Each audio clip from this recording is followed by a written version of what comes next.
আমি জানতে চাই হুসাইন রাদিয়াল্লাহু তাআলা আনহুর শাহাদাত আমাদের জন্য কষ্টের কিনা? তাহলে এই কষ্টের সময় ঢোল তবলা বাজানো, নবীজি বলছেন এটা অভিশপ্ত আওয়াজ। দেখেন, আপনি এখন বলবেন না আপনি এটা কি বললেন হঠাৎ, বললাম তো, না বুঝলে আবার আসেন, আবার বলি, আমি আবার বলছি। নবীজি সাল্লাল্লাহু আলাইহি সাল্লাম বলেন দুটি আওয়াজ অভিশপ্ত। একটা হলো আনন্দ প্রকাশের সময় গান বাদ্যের আওয়াজ, অভিশপ্ত আওয়াজ, বিশ্বাস করেন নবীজিরা বলছে অভিশপ্ত আওয়াজ।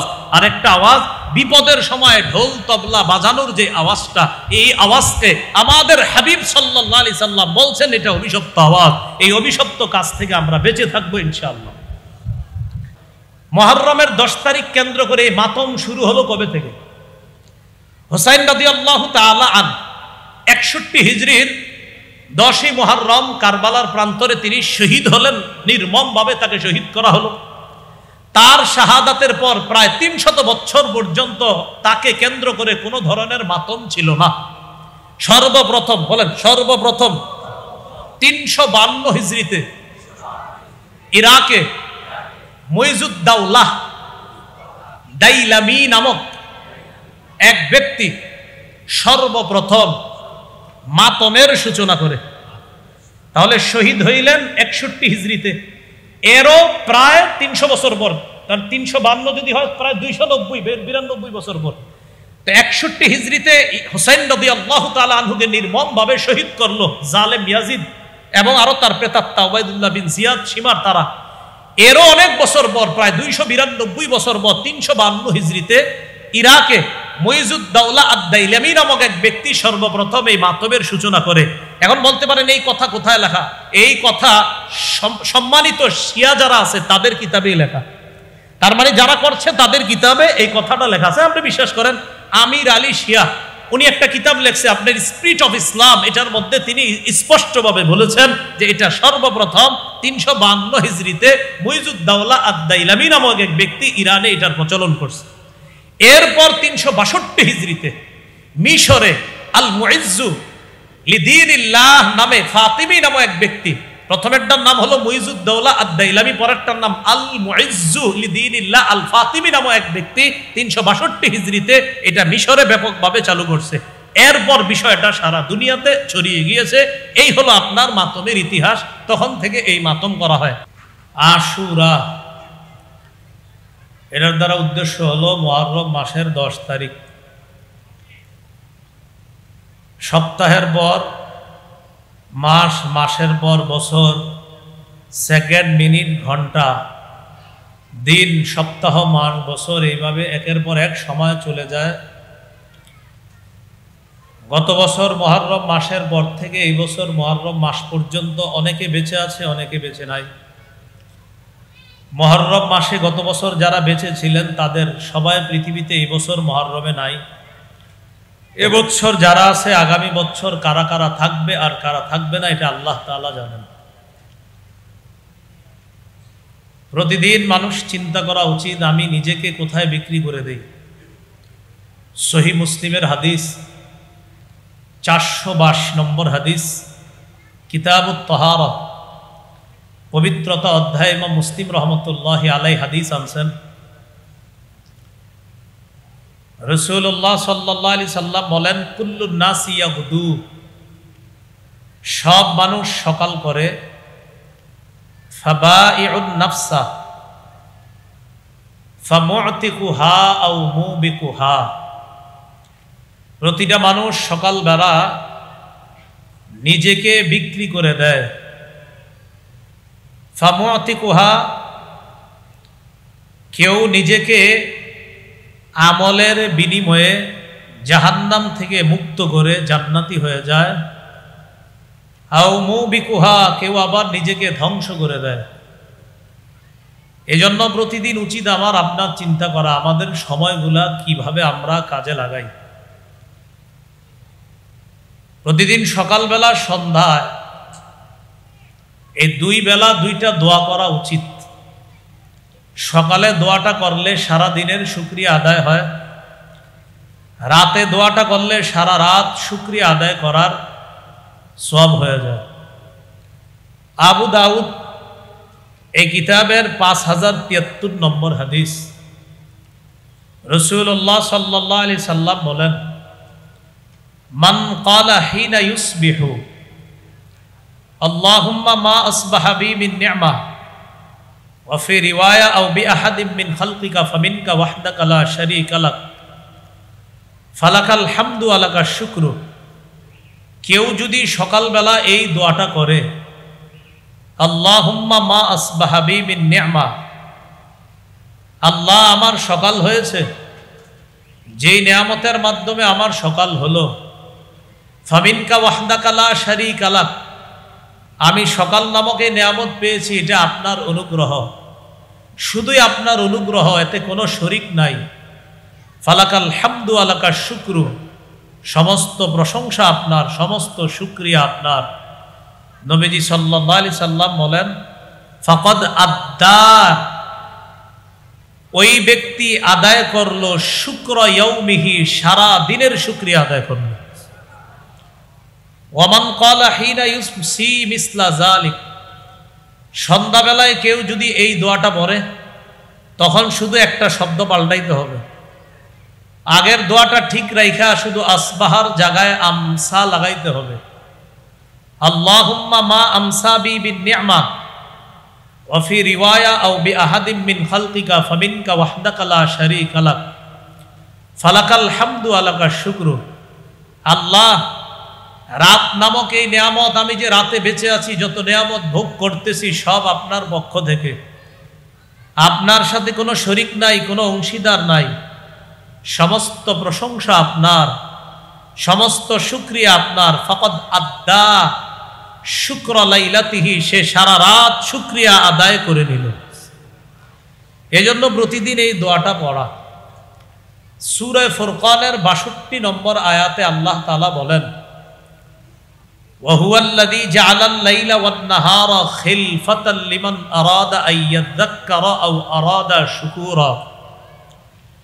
তিনি ওই সত্তা, যিনি রাত এবং দিনকে একটা আরেকটার অনুগামী করে দিয়েছেন।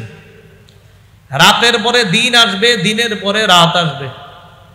লিমান আরাদা আইয়াযাক্কারা, এটা ওই ব্যক্তির জন্য যে উপদেশ গ্রহণ করতে চায়, আও আরাদা শুকুরা, যে শুকরিয়া আদায় করতে চায়, তারা শুকরিয়া আদায় করতে পারবে, উপদেশ গ্রহণ করতে পারবে যখন দেখবে রাতের পরে দিন, দিনের পরে রাত। আল্লাহ আমাদের সকলের সকাল এবং সন্ধ্যা যেন আমরা আল্লাহর হুকুম মোতাবেক কাটাতে পারি, আল্লাহ তৌফিক দান করেন। সূরা তাওবার ৩৬ নম্বর আয়াতে আল্লাহ তাআলা বলেন, ইন্না ইদ্দাতাশ শুহুরি ইনদাল্লাহি 12 শাহরা ফি কিতাবিল্লাহি ইয়াওমা খালাকাস সামাওয়াতি ওয়াল আরদা মিনহা আরবাআতুন হুরুম। আসমান জমিন আল্লাহ যেদিন সৃষ্টি করেছেন, সেদিন থেকে আল্লাহর কাছে আল্লাহর বিধান মতে মাস সমূহের গণনা 12 মাস। এই আয়াত থেকে কি শিখলাম বলেন তো? আসমান জমিন সৃষ্টি থেকেই মাসের গণনা কয় মাসে বছর? 12 মাসে। মিনহা আরবাআতুন হুরুম, আল্লাহ বলেন এই 12 মাসের মধ্যে 4 মাস সম্মানিত। এখান থেকে আরেকটা জিনিস শিখলাম, বলেন তো আসমান জমিন সৃষ্টি থেকেই কয় মাস সম্মানিত? 4 মাস। কোন 4 মাস সম্মানিত এটা কোরআনে নাই, এই কথাটা হাদিসে আছে। সহিহ বুখারীর 3197 নম্বর হাদিস এবং 4662 নম্বর হাদিস। এই হাদিসের মধ্যে রাসূলুল্লাহ সাল্লাল্লাহু আলাইহি সাল্লাম বলেন, আস-সানাতু 12 শাহরা, বছর হয় 12 মাসে। মিনহা আরবাআতুন হুরুম, এই 12 মাসের মধ্যে 4 মাস সম্মানিত। সালাসুন মুতাওয়ালিয়াত, 4টি সম্মানিত মাসের মধ্যে 3টি ধারাবাহিক। যুলকাদা ওয়া যুলহিজ্জা ওয়াল মুহররম, 1 নাম্বার জিলকদ, 2 নাম্বার জিলহজ, 3 নাম্বার মুহররম। দেখেন তো এই 3টা মাস ধারাবাহিক না? জিলকদ, জিলহজ আর এলো মুহররম। 4 নাম্বার মাসটা হলো ওয়ারজব মুদর আল্লাতী বাইনা জুমাদা ওয়া শাবান। জুমাদাল উখরা এবং শাবান নামে 2টা মাস আছে। এই 2 মাসের মাঝের একটা মাস হলো রজব মাস। চতুর্থ সম্মানিত মাস হলো রজব মাস। বলেন তো আসমান জমিন সৃষ্টি থেকে কয় মাসে বছর হয়? এই 12 মাসের মধ্যে সম্মানিত মাস কয়টা? কোরআনে কি ওই 4 মাসের নাম বলা আছে? হাদিসে এই 4 মাসের নাম আছে, জিলকদ, জিলহজ, মুহররম, রজব।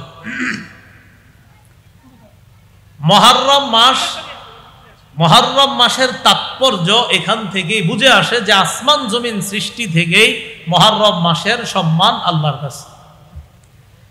এবার আসি আমরা আলোচনায় আশুরা।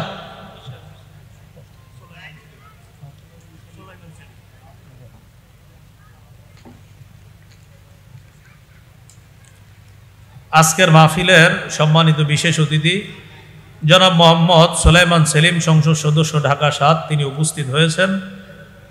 আমরা তার জন্য দোয়া করব, তিনি যেন এলাকার জন্য ভালো ভালো কাজ করতে পারে, আল্লাহ তৌফিক দান করেন।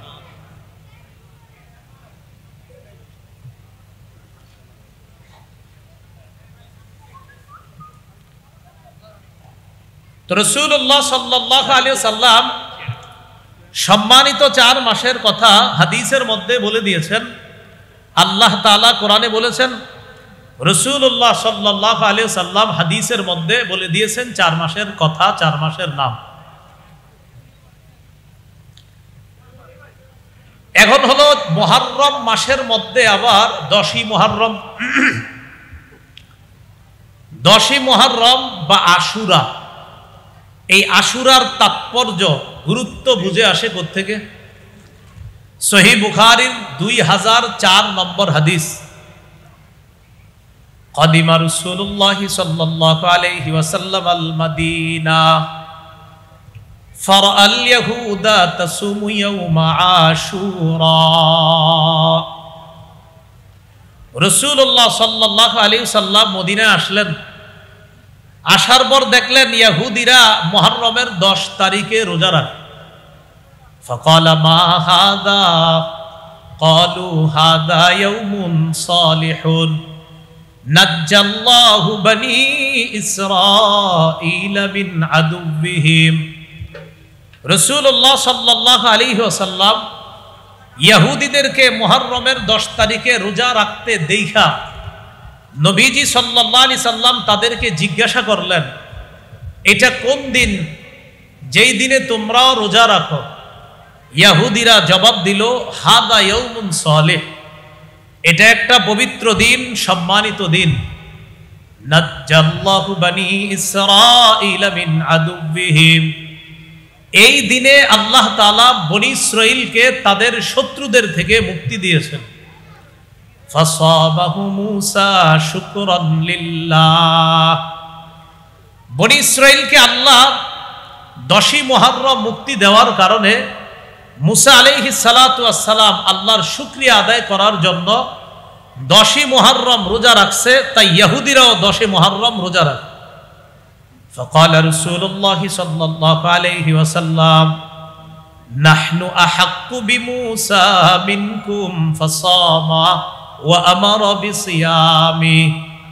রাসূলুল্লাহ সাল্লাল্লাহু আলাইহি সাল্লাম বললেন, তোমাদের চাইতে আমরাই মূসা নবীকে মুহাব্বতের বেশি হকদার, বেশি দাবিদার। তাই রাসূল সাল্লাল্লাহু আলাইহি সাল্লাম মুহররমের 10 তারিখে নিজে রোজা রাখলেন, সাহাবায়ে কেরামকে রোজা রাখার আদেশ করলেন। তাহলে নবীজি সাল্লাল্লাহু আলাইহি সাল্লাম 10ই মুহররম নিজেও রোজা রাখলেন, সাহাবায়ে কেরামকে রোজা রাখার আদেশ করলেন। এ হলো আশুরার রোজার তাৎপর্য। আশুরার রোজার গুরুত্ব বুঝে আসে কিভাবে? হাদিসের একটা কিতাব আছে নাসাই, এই কিতাবের 2416 নম্বর হাদিস, 2416 নম্বর হাদিস।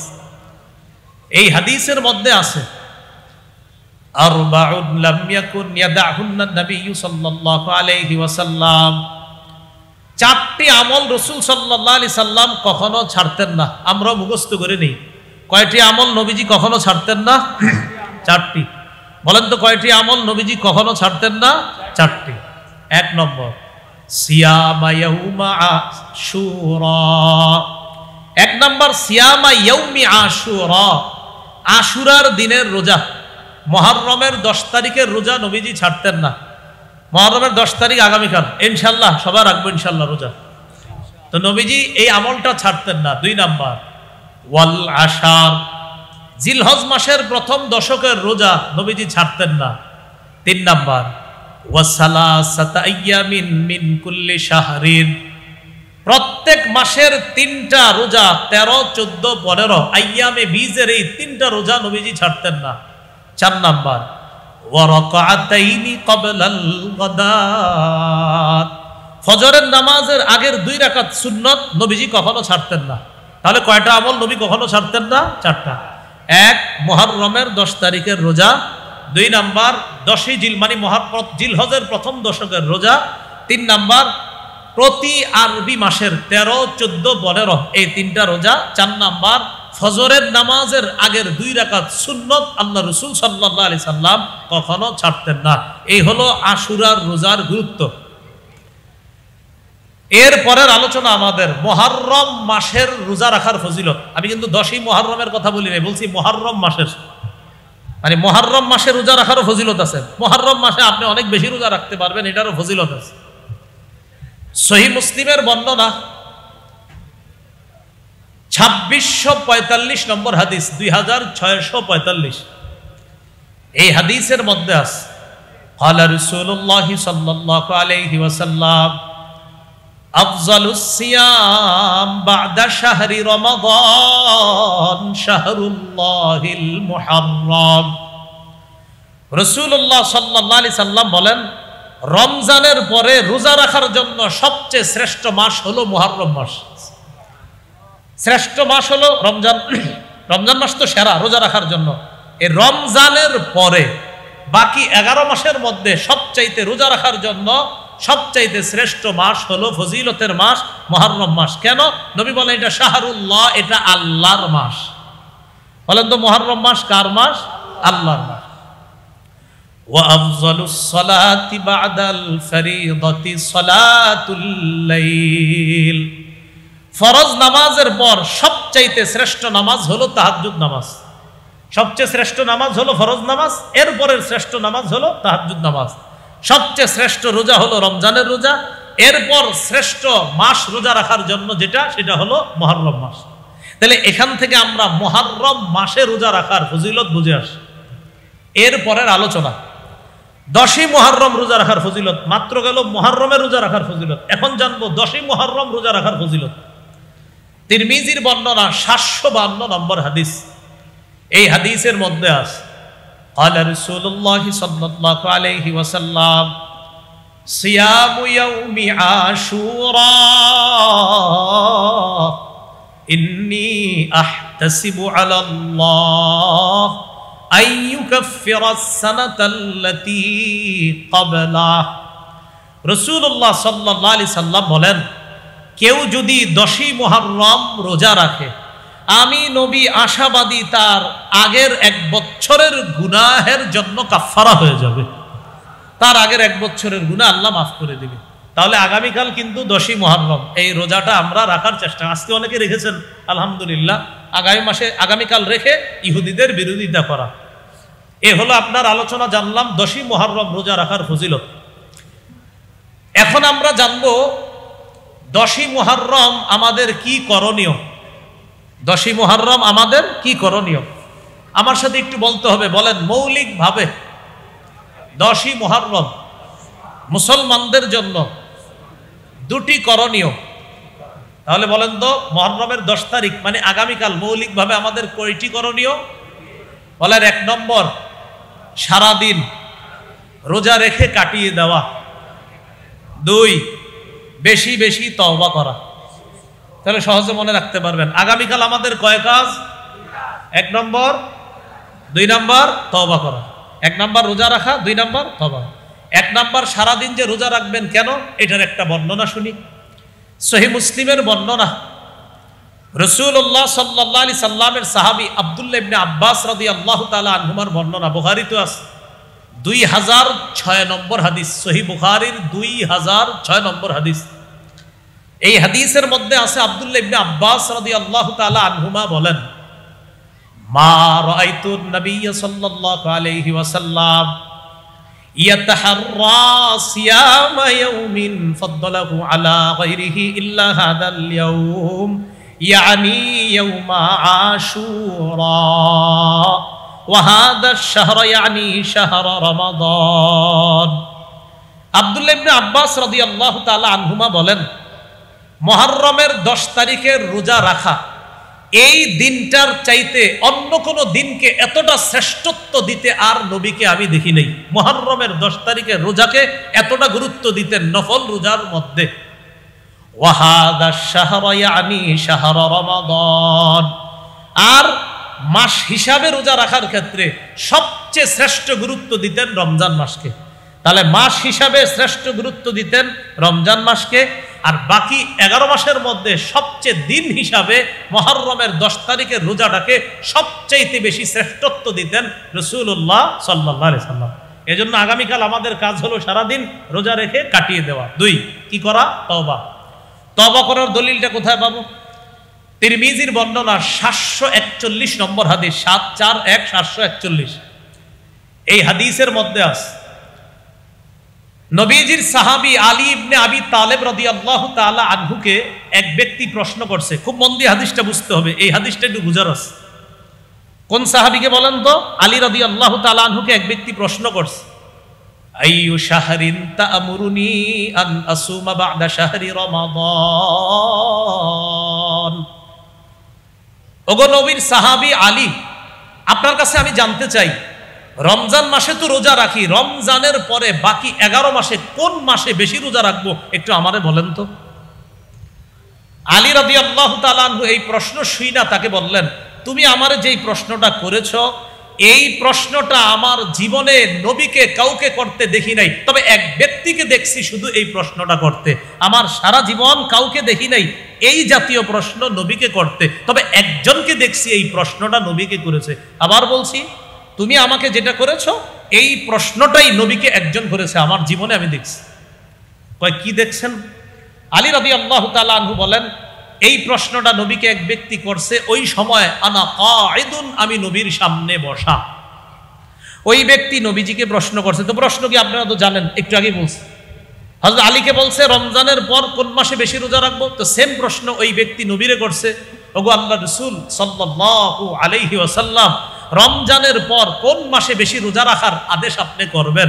নবীজি জবাব দিলেন, ইন কুনতা সাইমান বা'দা শাহরি রমাদান ফাসুমিল মুহররম। রমজান মাসের পরে তুমি যদি অন্য কোনো মাসে রোজা রাখতে চাও তাহলে মুহররম মাসে তুমি রোজা রাখো। কেন? ফাইন্নাহু শাহরুল্লাহ, মুহররম মাস আল্লাহর মাস। সুবহানাল্লাহ, মুহররম মাস আল্লাহর মাস। ফিহি ইয়াউমুন তাবাল্লাহু আলা কওম, মুহররম মাসে এমন একটা দিন আছে যেই দিনে আল্লাহ এক জাতির তওবা কবুল করেছেন। ওয়ায়াতুবু ফিহি আলা কওমিন আখারিন, অন্যান্য জাতির তওবাও আল্লাহ কবুল করবেন। তো আমরা অন্যান্য জাতি আগামীকাল যারা বেঁচে থাকবো, আগামীকাল আমাদের দ্বিতীয় করণীয় সারাদিন বেশি বেশি তওবা করা। 1 নাম্বার রোজা রাখা, 2 নাম্বার তওবা করা। এরপরের আলোচনা, রোজাটা কবে রাখা দরকার ছিল? তো যেহেতু আজকে 9 মুহররম হয়ে গেছে, আসলে বেশি গুরুত্ব ছিল 9 এবং 10 রাখা। বেশি গুরুত্ব ছিল কবে কবে রাখা ভাই? 9 এবং 10। এটা রাসূল সাল্লাল্লাহু আলাইহি সাল্লামের বিভিন্ন হাদিস থেকে বোঝা যায়। এই ব্যাপারে কয়েকটি হাদিস বলি আপনাদেরকে। 9 এবং 10 রাখার ব্যাপারে 3টি হাদিস বলি। 1 নম্বর তিরমিজির বর্ণনা 755 নম্বর হাদিস, 755 755। এই হাদিসের মধ্যে আসছে রাসূলুল্লাহ সাল্লাল্লাহু আলাইহি সাল্লামের সাহাবী আব্দুল্লাহ ইবনে আব্বাস রাদিয়াল্লাহু তাআলা আনহুমা, এই আব্দুল্লাহ ইবনে আব্বাস রাদিয়াল্লাহু তাআলা আনহুমার বর্ণনা তিনি বলেন, হিনা সামা রাসূলুল্লাহ সাল্লাল্লাহু আলাইহি ওয়াসাল্লাম ইয়াউমা আশুরা,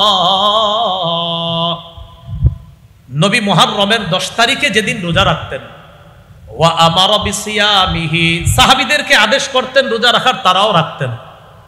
তো সাহাবীরা নবীজিকে বললেন, ইয়া রাসূলুল্লাহ, হাযা ইয়াউমুন তুআযযিমুহুল ইয়াহুদ ওয়ান নাসারা। হুজুর, আমরা যে মুহররমের 10 তারিখে রোজা রাখি, এই মুহররমের 10 তারিখটাকে ইহুদিরাও সম্মান করে, খ্রিস্টানরাও সম্মান করে। নবীজি বললেন, তাই নাকি? জি। এবার নবীজি তাদেরকে বললেন, তাহলে এক কাজ করো, আমার কথা ভালোভাবে শোনো। ফাইদা কানাল আমুল মুকবিলু ইনশাআল্লাহ সুমনাল ইয়াউমাত তাসিআ। আগামী বছর যদি আমরা বেঁচে থাকি, ইনশাআল্লাহ আমরা 9 মুহররম রোজা রাখবো, 10 মুহররম রোজা রাখবো। নবীজি কি বললেন? আগামী বছর যদি বেঁচে থাকি 9 মুহররম রোজা রাখবো, 10 মুহররম রোজা রাখবো। সাহাবী বলেন, ফালাম ইয়াতিল আমুল মুকবিলু হাত্তা তুওয়াফিয়া রাসূলুল্লাহ সাল্লাল্লাহু আলাইহি ওয়াসাল্লাম।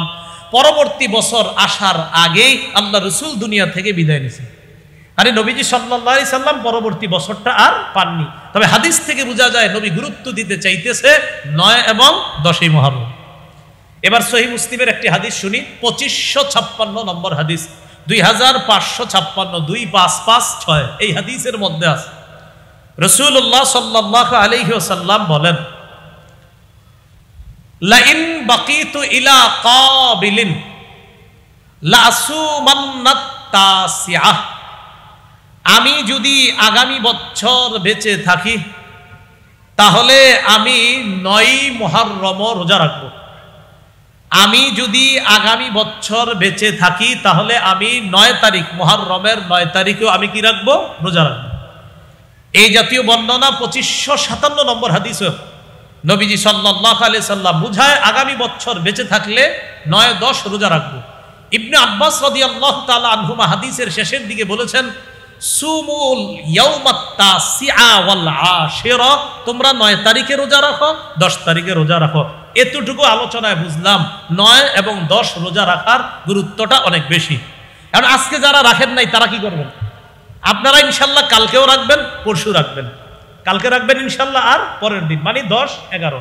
এখন কথা হলো, হুজুর এটার দলিল আছে নি? হ্যাঁ, এটারও দলিল আছে। 10, 11 হাদিসের কিতাব সহিহ ইবনে খুজাইমা। কি নাম কিতাবের নাম? সহিহ ইবনে খুজাইমা, 3 নম্বর খণ্ড, 506 নম্বর পৃষ্ঠা। এই হাদিসের মধ্যে আছে রাসূলুল্লাহ সাল্লাল্লাহু আলাইহি সাল্লামের এই হাদিসে আছে, সুমু ইয়াউমা আশুরা, তোমরা মুহররমের 10 তারিখে রোজা রাখো। ওয়া খালিফু ফিহিল ইয়াহুদা, ইহুদিদের বিরোধিতা করো। সুমু ক্বাবলাহু ইয়াউমান আও বা'দাহু ইয়াউমা, তোমরা 9 তারিখে রোজা রাখো। ওয়া বা'দাহু ইয়াউমা, অথবা 11 তারিখে রোজা রাখো। তোমরা 9 তারিখে রাখো অথবা 11 তারিখে। তাহলে বলেন তো ইহুদিদের বিরোধিতাটা কিভাবে হবে? 9, 10 রাখা অথবা 10, 11 রাখা। তো আজকে যারা রাখছি আলহামদুলিল্লাহ, কালকেরটা রেখে দিবেন। আর কালকে যারা রাখবো ইনশাআল্লাহ, আজকে রাখতে পারি নাই, তারা পরশু দিনও রাখবো ইনশাআল্লাহ। আল্লাহ তৌফিক দান করেন। এগুলো আপনার 9, 10 অথবা 10, 11 রোজা রাখা। পরের আলোচনা, মুহররমের 10 তারিখের রোজা রাখার হুকুম কি? এটা কি ফরজ, ওয়াজিব, সুন্নত নাকি এটা মুস্তাহাব? রাখলে সওয়াব আছে, না রাখলে গুনাহ নাই। আগামী কালকে রোজাটা রাখলে সওয়াব, আগের 1 বছরের গুনাহ মাফ, না রাখলে গুনাহ নাই। রাখলে অনেক সওয়াব, রাখার চেষ্টা করা। এটা যে মুস্তাহাব দলিল, সহিহ মুসলিমের বর্ণনা 2532 নম্বর হাদিস, 2532। এই হাদিসে আছে রাসূলুল্লাহ সাল্লাল্লাহু আলাইহি সাল্লামের উপর রমজানের রোজা ফরজ হওয়ার আগে, আন্না আহলাল জাহিলিয়াতি কানু ইয়াসুমুনা ইয়াউমা আশুরা, জাহিলি যুগের মানুষ মুহররমের 10 তারিখে রোজা রাখত। ওয়াসাবাহু রাসূলুল্লাহ সাল্লাল্লাহু আলাইহি ওয়াসাল্লাম ওয়াল মুসলিমুনা, মুহররমের 10 তারিখে নবীজিও রোজা রাখতেন, মুসলমানরাও রোজা রাখতেন, জাহিলি যুগের মানুষরাও রোজা রাখতেন। ক্বাবলা আইয়ুফতারাদা রমাদান, রমজানের রোজা ফরজ হওয়ার আগে নবী গুরুত্ব দিয়ে রোজাটা রাখতেন, সাহাবীদেরকে রাখাইতেন। ফালাম্মা ফতুরিদা রমাদান, যখন রমজানের রোজা ফরজ হলো, নবী সাহাবীদেরকে বললেন, ফামান শাআ সামা ওয়া মান শাআ তারাকা, এখন থেকে কেউ চাইলে 10 তারিখে রোজা রাখতেও পারো, কেউ চাইলে এটা ছেড়ে দিতে পারো। রাখলে সওয়াব আছে, না রাখলে গুনাহ হবে না। তো দিয়ে রাখিয়েছি আমি নবী, এখন থেকে আর এটার গুরুত্ব তেমন নাই, আগের মতো নাই। কেন? এখন রমজানের রোজা ফরজ হয়ে গিয়েছে, তাই এখন মুহররমের 10 তারিখের রোজাটা এটা মুস্তাহাব। যদি রাখো সওয়াব আছে, না রাখলে কোনো গুনাহ হবে না। এই হলো মুহররমের 10 তারিখের রোজার হুকুম।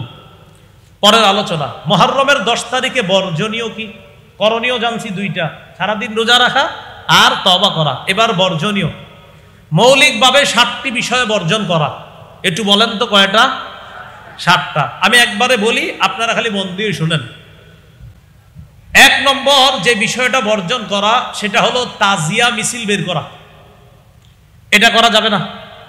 2 নম্বর মরসিয়া পাঠ করা যাবে না। 3 নম্বর মাতম করা যাবে না। 4 নম্বর এই দিনকে কেন্দ্র করে কোনো পিপাসার্থকে এই নিয়তে পানি পান করানো যাবে না যে আজকে পানি পান করাইলে মনে হয় আলাদা ফজিলত আছে, এরকম নিয়তে পানি পান করানো যাবে না। আপনি আজকে খাওয়ান, আজকে সওয়াব আছে, ডেইলি পানি পান করানোর সওয়াব আছে, ওই দিনকে নির্ধারণ করা যাবে না। 5 নাম্বার, এই দিনকে কেন্দ্র করে ইসালে সওয়াবের উদ্দেশ্যে কিছু পাকানো যাবে না যে আজকে ইসালে সওয়াবের জন্য কিছু পাকাম। 6 নাম্বার, এই দিনে বাচ্চাদেরকে খালি পায়ে রাস্তায় পাঠানো যাবে না। 7 নাম্বার, ঢোল তবলা বাজানো যাবে না। মৌলিকভাবে 7টি কাজ বর্জনীয়। এই 7টি কাজ বর্জনীয় কিভাবে? এর মধ্যে বিশেষ করে মাতম করাটা নিষেধ কেন? কয়েকটি বর্ণনা মন দিয়ে শোনেন। সহিহ বুখারীর বর্ণনা 1298 নম্বর হাদিস। এই হাদিসের মধ্যে আছে, ক্বালা রাসূলুল্লাহ সাল্লাল্লাহু আলাইহি ওয়াসাল্লাম, লাইসা মিন্না মান দারাবাল খুদুদা ওয়া শাক্কাল জুয়ুবা ওয়া দাআ বিদাওয়াল জাহিলিয়া। রাসূলুল্লাহ সাল্লাল্লাহু আলাইহি সাল্লাম বলেন, তারা আমার উম্মতের অন্তর্ভুক্ত না যারা নিজেদের গাল থাপড়ায়, যারা নিজেরা তাদের শরীরের জামা কাপড়গুলা ছিঁড়ে ফেলে, যারা জাহিলি যুগের মানুষের মতো আওয়াজ করে মুখ দিয়ে মাতম করে, তারা আমার উম্মতের অন্তর্ভুক্ত না। আরেকটা ভয়ঙ্কর বর্জনীয় কাজ যেটা বলছি আমরা, ঢোল তবলা পিটানো। কি পিটানো? ঢোল তবলা বাজানো। প্রিয় এলাকাবাসী, চৌধুরী বাজারে এই মাহফিলের যারা উপস্থিত হয়েছেন, আপনাদের হাতে পায়ে ধরে বলি, যেটা বুঝেন না সেটা আলেমদের কাছে গিয়ে বারবার বুঝেন। যেটা বুঝেন না আলেমদের কাছে বারবার যান যে হুজুর আমারে বুঝান। গত 10 বছর 20 বছর তো এইভাবে আমার সন্তানরা করছে, এখন কি করব? আলেমদের কাছে যান আপনি। আলেমরা আপনারে বলবে না, ধমক দিবে না, আপনারে বুঝাবে। যেটা আমার ভুল, সেই ভুলটা আপনি নিজে শুধরান। রাসূলুল্লাহ সাল্লাল্লাহু আলাইহি সাল্লাম বলেন, আস-সিলসিলাতুস সহিহা হাদিসের কিতাব 427 নম্বর হাদিস, সাউতানে মালউনান, দুটি আওয়াজ অভিশপ্ত। বলেন সবাই, দুটি আওয়াজ। আবার দুটি আওয়াজ। 1 নম্বর, সাউতু মিজমারিন ইনদা নি'মা, আনন্দের সময় গান বাদ্য বাজানোর আওয়াজ অভিশপ্ত।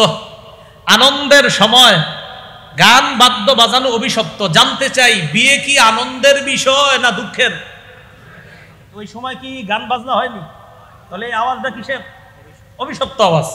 তাহলে বিয়ের সময় যে আওয়াজ হবে, গান বাদ্যের আওয়াজ, এটা কি আওয়াজ?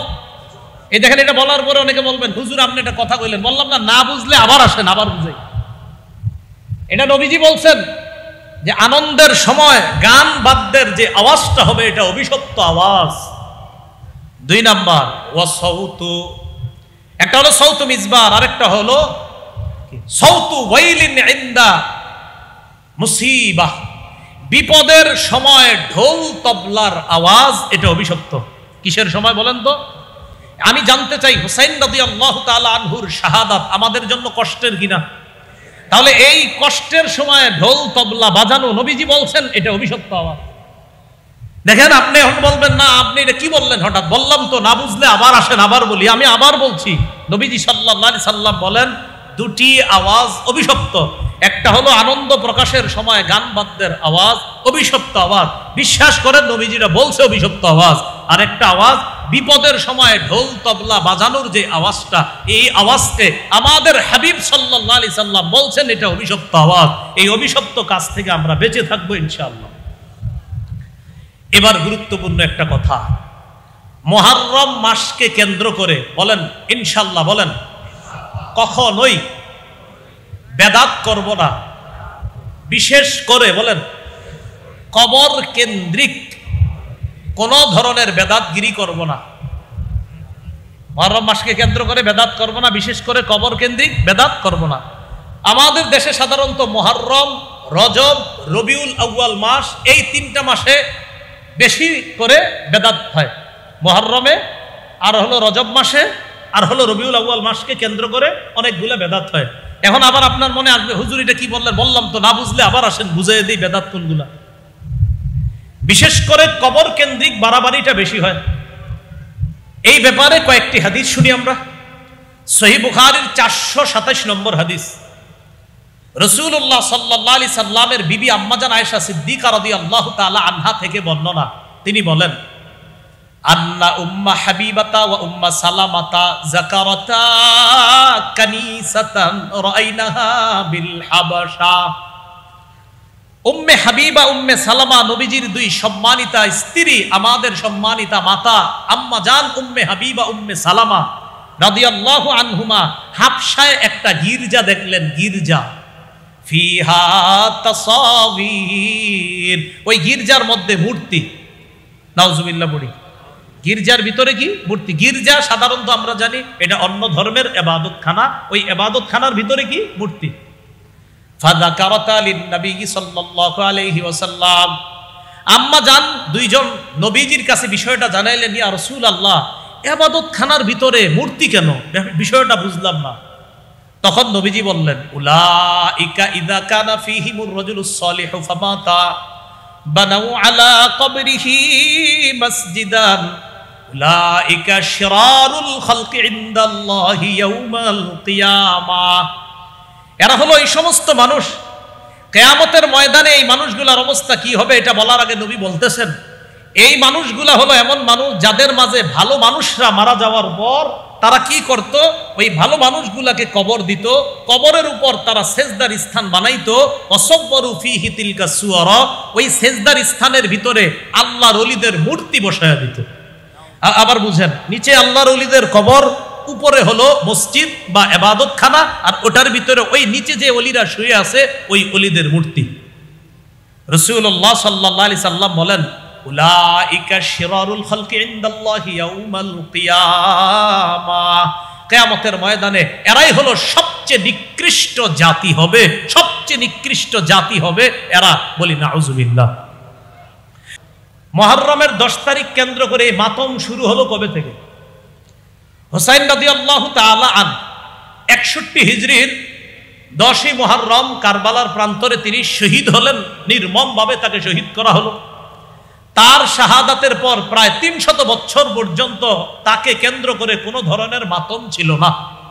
সর্বপ্রথম বলেন, সর্বপ্রথম 352 হিজরিতে ইরাকে মুইজুদ্দাওলাহ দাইলামি নামক এক ব্যক্তি সর্বপ্রথম মাতমের সূচনা করে। তাহলে শহীদ হইলেন 61 হিজরিতে, এরও প্রায় 300 বছর পর, তার 352 যদি হয় প্রায় 290-92 বছর পর। তো 61 হিজরিতে হুসাইন রাদিয়াল্লাহু তাআলা আনহুকে নির্মমভাবে শহীদ করলো জালেম ইয়াজিদ এবং আরো তার প্রেতাত্মা উবাইদুল্লাহ বিন জিয়াদ সীমার তারা। এরও অনেক বছর পর, প্রায় 292 বছর পর 352 হিজরিতে ইরাকে মুইজুদ্দাওলা আদ-দাইলামি নামক এক ব্যক্তি সর্বপ্রথম এই মাতমের সূচনা করে। এখন বলতে পারেন এই কথা কোথায় লেখা? এই কথা সম্মানিত শিয়া যারা আছে তাদের কিতাবেই লেখা। তার মানে যারা করছে তাদের কিতাবে এই কথাটা লেখা আছে। আপনি বিশ্বাস করেন, আমির আলী শিয়া উনি একটা কিতাব লেখছে আপনার স্পিরিট অফ ইসলাম, এটার মধ্যে তিনি স্পষ্টভাবে বলেছেন যে এটা সর্বপ্রথম 352 হিজরিতে মুইজুদ্দাওলা আদ-দাইলামি নামক এক ব্যক্তি ইরানে এটার প্রচলন করছে। এরপর 362 হিজরিতে মিশরে আল মুইজ্জু লিদিনিল্লাহ নামে ফাতিমি নামক এক ব্যক্তি, প্রথমেরটার নাম হলো মুইজুদ্দাওলা আদ-দাইলামি, পরেরটার নাম আল মুইজ্জু লিদিনিল্লাহ আল ফাতিমি নামক এক ব্যক্তি 362 হিজরিতে এটা মিশরে ব্যাপকভাবে চালু করছে। এরপর বিষয়টা সারা দুনিয়াতে ছড়িয়ে গিয়েছে। এই হলো আপনার মাতমের ইতিহাস। তখন থেকে এই মাতম করা হয়। প্রিয় ভাইরা, সর্বশেষ কথা, মাতম কেন্দ্র করে যা হয়, যা করণীয়, যা বর্জনীয় বললাম। রাসূল সাল্লাল্লাহু আলাইহি সাল্লাম স্পষ্ট বলে দিয়েছেন, শরীর ছিঁড়া ফাড়া করা, পোশাক ছিঁড়ে ফেলা ইত্যাদি এগুলা করা সম্পূর্ণ নিষেধ। তাই মুহররম মাসকে কেন্দ্র করে, বিশেষ করে 10 মুহররমকে কেন্দ্র করে আমাদের করণীয় হলো দুইটা। আমরা সারাদিন রোজা রাখবো ইনশাআল্লাহ, সারাদিন তওবা করব। বর্জনীয় যেগুলো বললাম আমরা, বিশেষ করে মাতম জাতীয় কোনো কাজ আমরা করব না। আল্লাহ আমাদের সকলকে হেফাজত করেন। আজকে যে কথাগুলো আপনাদের সামনে বললাম, শুনলাম, কুসংস্কার মুক্ত সর্বপ্রথম, যেহেতু আয়োজনে চৌধুরী বাজার এলাকা, তাই কুসংস্কার দূর হতে হবে প্রথম চৌধুরী বাজার থেকে ইনশাআল্লাহ। এরপর আস্তে আস্তে এই কুসংস্কার মুক্ত একটা সমাজ, একটা লালবাগ, একটা বাংলাদেশ, একটা পৃথিবী গঠন করতে হবে যেখানে কুসংস্কার থাকবে না। আল্লাহ আমাদের সকলকে যে কথাগুলা বললাম শুনলাম, আমরা সবাই যেন করণীয়গুলা করতে পারি, বর্জনীয়গুলা বর্জন করতে পারি। আল্লাহ তৌফিক দান করেন। সুবহানাল্লাহি ওয়া বিহামদিহি, সুবহানাকাল্লাহুম্মা ওয়া বিহামদিকা, আশহাদু আল্লা ইলাহা ইল্লা আনতা আস্তাগফিরুকা ওয়া আতুবু ইলাইক। আমিন। ওয়া আখিরু দাওয়ানা আলহামদুলিল্লাহি রাব্বিল আলামিন।